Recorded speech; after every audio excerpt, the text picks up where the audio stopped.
رجب 9 ہجری میں نبی کریم صلی اللہ علیہ وسلم کو اطلاع ملی کہ ہرقل قیصر روم مسلمانوں کے خلاف جنگ کرنے کے لیے زبردست تیاریاں کر رہا ہے۔ آپ نے مناسب خیال کیا کہ آگے بڑھ کر دشمن کا راستہ روک لیا جائے، چنانچہ آپ نے مجاہدین کو تیاری کا حکم دیا اور اپنے حلیف قبائل سے مدد بھی طلب فرمائی۔ منافقوں نے مسلمانوں کو یہ کہہ کر بہکانا شروع کیا کہ اس جنگ میں جانا موت کو دعوت دینا ہے، کیونکہ یہ اعراب کی جنگ نہیں بلکہ قیصر روم کی فوج کا مقابلہ ہے۔ رسول اللہ صلی اللہ علیہ وسلم نے مالداروں کو غریب لوگوں کی تیاری میں مدد دینے کی ترغیب دی۔ مالدار حضرات سے جو کچھ ہو سکا لے آئے۔ سب سے پہلے سیدنا ابو بکر صدیق رضی اللہ عنہ اپنا سارا مال لے آئے، یہ 4000 درہم تھے۔ رسول اللہ صلی اللہ علیہ وسلم نے پوچھا، اپنے اہل کے لیے بھی کچھ باقی چھوڑا ہے؟ سیدنا ابو بکر صدیق رضی اللہ عنہ نے جواب میں عرض کیا، ان کے لیے اللہ اور اس کے رسول کو چھوڑا ہے۔ سیدنا عمر رضی اللہ عنہ اپنا آدھا مال لائے۔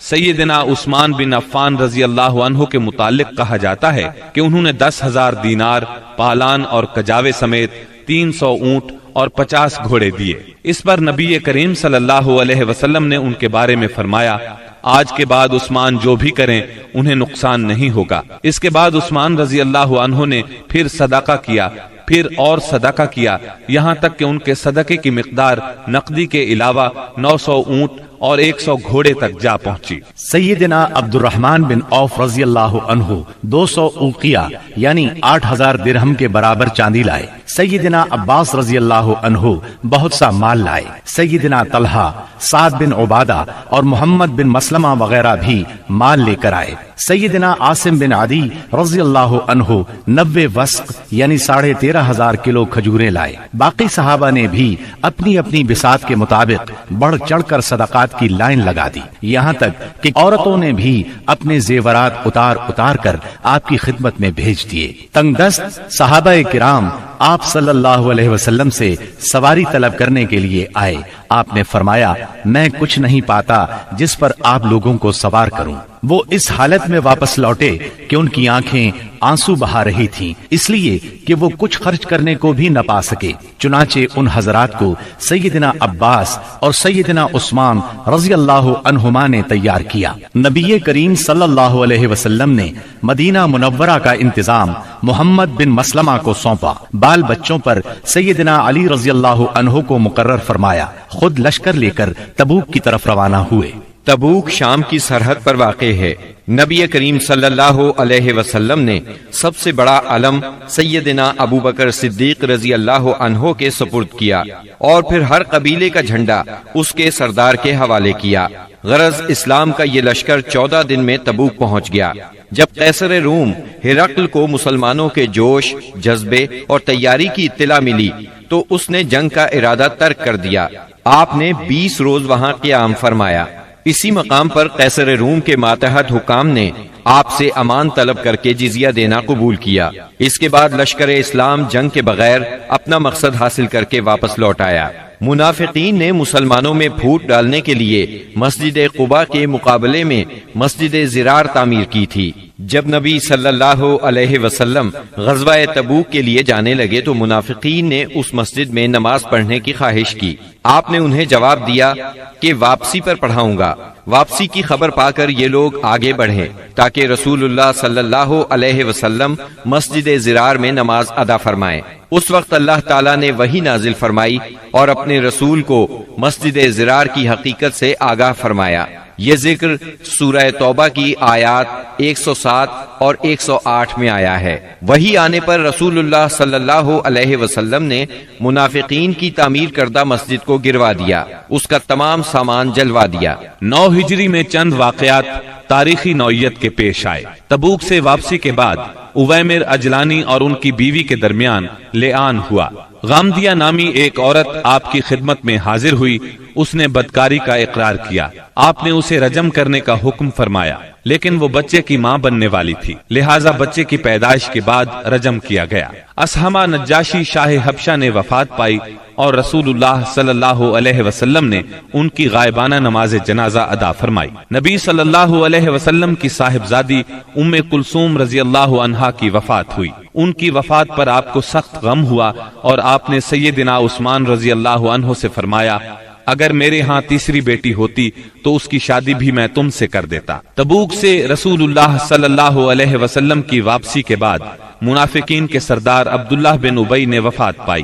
رسول اللہ صلی اللہ علیہ وسلم نے اس کے لیے دعائے مغفرت کی۔ سیدنا عمر رضی اللہ عنہ نے آپ سے عرض کیا آپ اس کی نماز جنازہ نہ پڑھیں، لیکن آپ نے نماز پڑھی۔ بعد میں وحی نازل ہوئی، اس میں سیدنا عمر رضی اللہ عنہ کی رائے کی تائید نازل ہوئی۔ رسول اللہ صلی اللہ علیہ وسلم اور مسلمانوں کو منافقین کی نماز جنازہ پڑھنے سے روک دیا گیا۔ اس سال کے دوران میں حج فرض ہوا۔ رسول اللہ صلی اللہ علیہ وسلم نے 300 صحابہ کرام کا ایک قافلہ حج کے لیے روانہ فرمایا۔ سیدنا ابو بکر صدیق رضی اللہ عنہ کو امیر حج مقرر کیا اور انہیں ہدایت کر دی کہ سب کو حج کا اسلامی طریقہ بتائیں۔ سیدنا ابو بکر صدیق رضی اللہ عنہ کی روانگی کے بعد سورہ برات یعنی سورہ توبہ کی ابتدائی آیات نازل ہوئیں، جس میں ان تمام مشرکین سے عہد توڑنے کا حکم تھا جنہوں نے اپنے عہد کی پاسداری نہیں کی تھی، اور ان کو اور ان لوگوں کو جن کا سرے سے کوئی عہد ہی نہیں تھا 4 مہینے کی مہلت دی گئی تھی کہ اس دوران میں جس طرح چاہیں زمین میں گھوم پھر لیں، تاکہ انہیں معلوم ہو جائے کہ وہ اللہ کو بے بس نہیں کر سکتے، اور یہ کہ اللہ کافروں کو رسوا کر کے رہے گا۔ البتہ جو مشرکین اپنے عہد پر قائم تھے اسے توڑا نہیں تھا اور مسلمانوں کے خلاف کسی کی مدد نہیں کی تھی، ان کا عہد پورا کرنے کا حکم دیا گیا۔ آپ نے سیدنا علی رضی اللہ عنہ کو یہ آیات دے کر ناقہ پر سوار کیا اور روانہ فرمایا۔ انہوں نے حجاج کے قافلے کو راستے ہی میں جا لیا۔ سیدنا ابو بکر صدیق رضی اللہ عنہ نے امیر حج ہونے کی حیثیت سے ارکان حج ادا کیے، اور اس کے بعد سیدنا علی رضی اللہ عنہ نے سورہ برات کی ابتدائی آیات سنائیں۔ اس کے بعد سیدنا ابو بکر صدیق رضی اللہ عنہ نے صحابہ کرام کی ایک جماعت بھیج کر یہ اعلان کر دیا کہ اس سال کے بعد کوئی مشرک حج نہیں کر سکتا اور نہ کوئی ننگا آدمی بیت اللہ کا طواف کر سکتا ہے۔ یہ اعلان گویا جزیرت العرب سے بت پرستی کے خاتمے کا اعلان تھا، یعنی اس سال کے بعد بت پرستی کے لیے آمد و رفت کی کوئی گنجائش نہیں۔ غیر مسلم قوموں کے لیے جزیے کی ادائیگی کی فرضیت اور سود کی ممانعت کا حکم نازل ہوا۔ رسول اللہ صلی اللہ علیہ وسلم جو ہی تبوک سے مدینے واپس آئے، وفود کی آمد کا سلسلہ شروع ہو گیا۔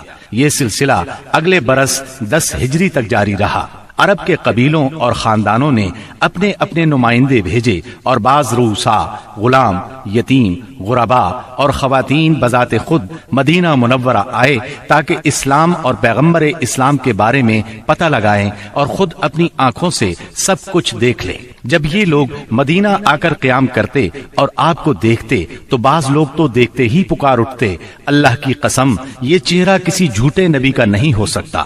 اس کے بعد اسلام قبول کر لیتے۔ جب جزیرہ عرب میں دعوت و تبلیغ مکمل ہو گئی اور اللہ نے اہل ایمان کی ایک ایسی جماعت پیدا فرما دی جو دعوت کی حفاظت کی ضامن اور اسے زمین کے کونے کونے تک پہنچانے کی کفیل تھی، تو اللہ تعالیٰ نے چاہا کہ رسول اللہ صلی اللہ علیہ وسلم کو انتقال سے قبل ان کی جہد پیہم کا ثمرہ بھی دکھلا دے۔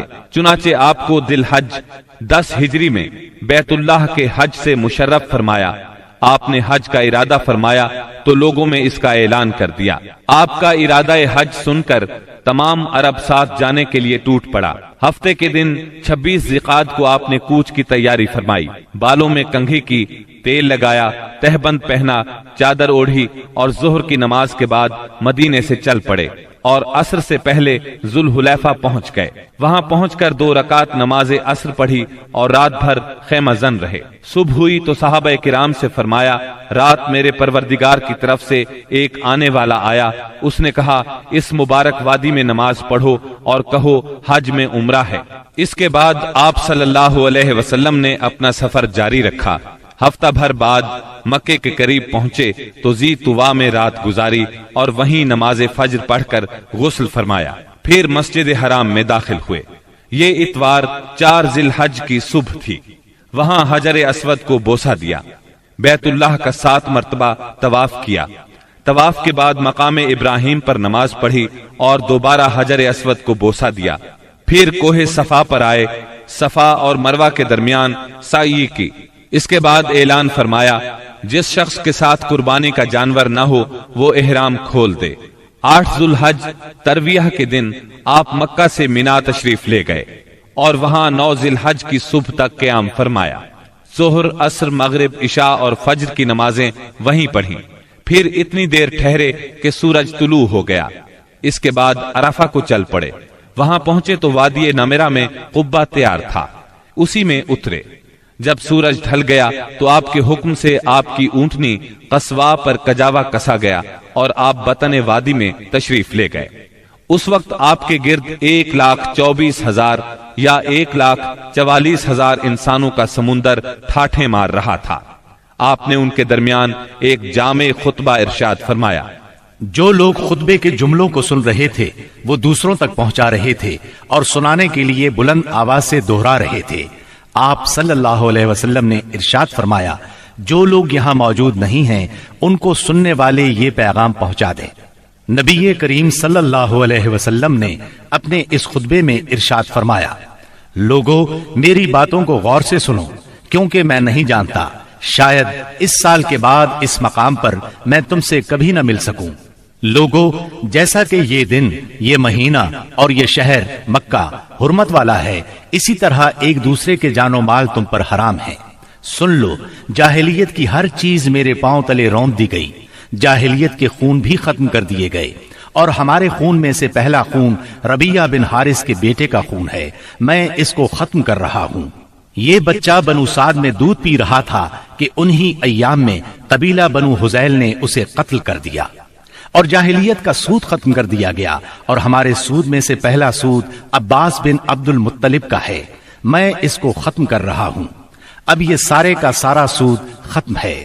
اے لوگو، عورتوں کا تم پر حق ہے جیسا کہ تمہارا ان پر حق ہے، عورتوں کے ساتھ بھلائی کرو، تمہیں بہت جلد اللہ کے سامنے حاضر ہونا ہے، اور وہ تم سے تمہارے اعمال کے بارے میں سوال فرمائے گا۔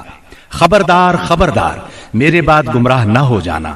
لوگو، نہ تو میرے بعد کوئی پیغمبر ہے، نہ کوئی اور امت ہی پیدا ہونے والی ہے۔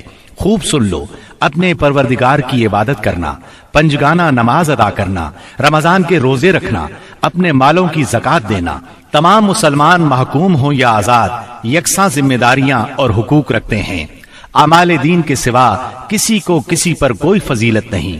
تم اپنے غلاموں کو وہ کھلاؤ جو تم خود کھاتے ہو، اور انہیں وہ لباس پہناؤ جو تم خود پہنتے ہو۔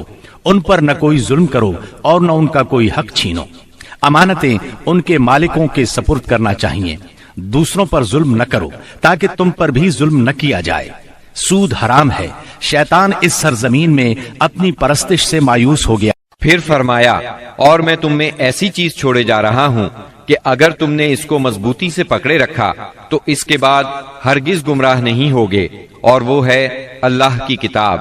لوگو، اپنے رب کے گھر کا حج کرنا اور اپنے حکمرانوں کی اطاعت کرنا، ایسا کرو گے تو اپنے رب کی جنت میں داخل ہوگے۔ ہاں، تم سے میرے متعلق پوچھا جانے والا ہے تو تم لوگ کیا کہو گے؟ صحابہ کرام رضی اللہ عنہم نے جواب دیا، ہم گواہی دیتے ہیں کہ آپ نے تبلیغ کر دی، پیغام پہنچا دیا اور خیر خواہی کا حق ادا کر دیا۔ یہ سن کر آپ نے شہادت کی انگلی کو آسمان کی طرف اٹھایا اور لوگوں کی طرف جھکاتے ہوئے 3 بار فرمایا، اے اللہ، گواہ رہنا۔ آپ کے ارشادات کو ربیعہ بن امیہ بن خلف اپنی بلند آواز سے لوگوں تک پہنچاتے رہے۔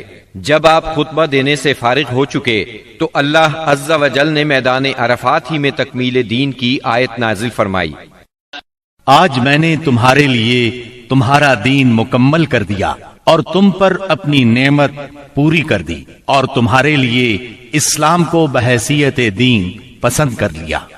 سیدنا عمر رضی اللہ عنہ نے یہ آیت سنی تو رونے لگے۔ ان سے پوچھا گیا، آپ کیوں رو رہے ہیں؟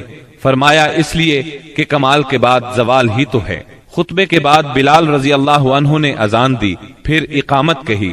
رسول اللہ صلی اللہ علیہ وسلم نے ظہر کی نماز پڑھائی۔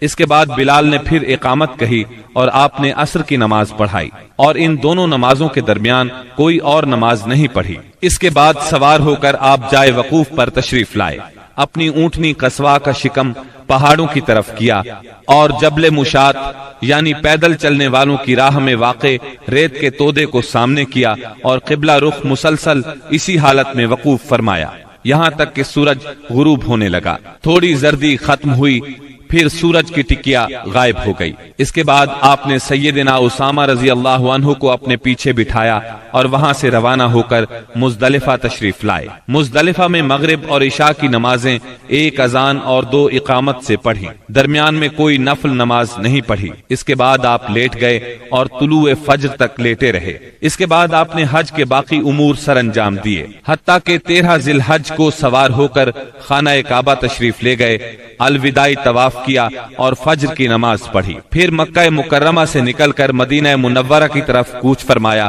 جب مدینہ طیبہ کے قریب پہنچے اور اس کے آثار دکھائی دینے لگے تو 3 بار فرمایا اللہ اکبر، پھر فرمایا لا الہ الا اللہ وحدہ لا شریک لہ لہ الملک ولہ الحمد وہو علی کل شیء قدیر آئبون تائبون عابدون ساجدون لربنا حامدون صدق اللہ وعدہ ونصر عبدہ وہزم الاحزاب وحدہ۔ اللہ کے سوا کوئی معبود نہیں، وہ تنہا ہے، اس کا کوئی شریک نہیں، اسی کے لیے بادشاہت ہے اور اسی کے لیے تعریف، اور وہ ہر چیز پر قادر ہے۔ ہم پلٹنے والے، توبہ کرنے والے، عبادت گزار، سجدہ کرنے والے، اپنے رب کی تعریف کرنے والے ہیں۔ اللہ نے اپنا وعدہ سچ کر دکھایا، اپنے بندے کی مدد کی اور تنہا ساری جماعتوں کو شکست دی۔